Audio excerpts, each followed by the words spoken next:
វេលាอยู่นะដល់ហើយអត់ទាន់ពេលទាន់វេលាណា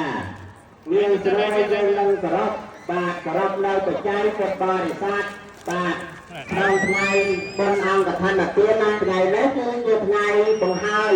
បាទបង្ហើយនៅកម្មវិធីបុណ្យហើយទានរបស់អស់លោកបាទនឹងបានផលឡាអានិសង្ឃដែលលោកជ្រះថ្លាបាទគ្រប់គ្នាទេណាបាទគ្រប់គ្នាមានចិត្តបាទជ្រះថ្លាបាទបានរៀបចំរចនានៅស្បង់ស្បាយត្រៃកវរទាំងអង្គអនុគ្រោះដោយព្រះភិក្ខុសង្ឃបាទដោយភិក្ខុសង្ឃទេណាជាទានមួយដ៏ថ្លៃថ្លាជាទានមួយក្នុងព្រះពុទ្ធសាសនា